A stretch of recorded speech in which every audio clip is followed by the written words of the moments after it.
Bayangkan seorang panglima yang tak pernah kalah dalam pertempuran.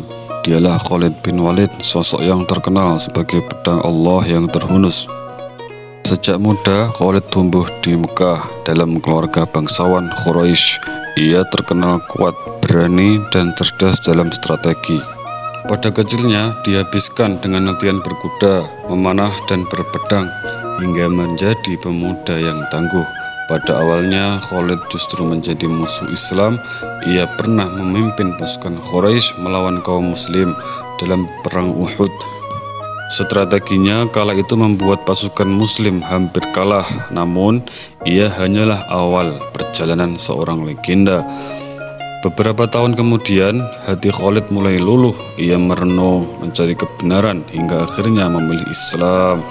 Khalid mendatangi Rasulullah SAW untuk menyatakan keislamannya. Sejak itu hidupnya berubah selamanya. Dalam perang Mu'tah, pasukan muslim yang hanya 3.000 berhadapan dengan 200.000 tentara Romawi. Setelah 3 panglima gugur, Khalid mengambil alih komando. Dengan kecerdikannya ia menyelamatkan pasukan. Rasulullah SAW pun memberinya gelar mulia, Syafullah al-Maslul, pedang Allah yang terhunus. Sejak saat itu, Khalid memimpin banyak peperangan besar, dari Yamamah hingga melawan Persia dan Romawi. Strateginya selalu mengejutkan musuh. Meski jumlah pasukannya sedikit, ia selalu mampu meraih kemenangan.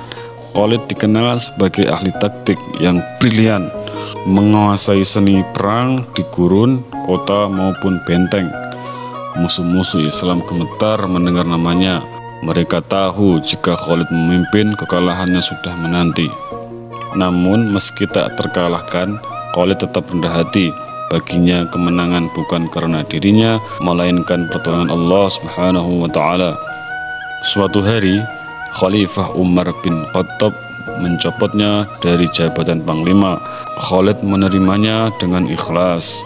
Ia tetap berjuang sebagai prajurit biasa. Tidak ada perbedaan bagi dirinya selama bisa membela Islam. Meski sepanjang hidupnya bergelimang perang, tak ada satu pun kekalahan yang tercatat dalam sejarahnya. Pada akhirnya, ajal menjemputnya bukan di medan perang, melainkan di atas ranjang. Ia berkata dengan tangis, tubuhnya penuh luka, pedang dan tombak, tapi ia wafat di ranjang layaknya unta mati. Khalid menyesali tidak syahid di medan perang, namun keyakinannya tetap teguh hingga akhir hayat. Warisan perjuangannya tetap abadi dari gurun Arab. Namanya bergema hingga Persia dan Romawi. Umat Islam selalu mengenangnya sebagai panglima besar yang tak pernah kalah. Khalid bin Walid, pedang Allah yang terhunus, meninggalkan jejak sejarah yang tak terlupakan. Kisah ini mengingatkan kita bahwa iman, keberanian, dan keteguhan hati adalah kunci sejati kejayaan.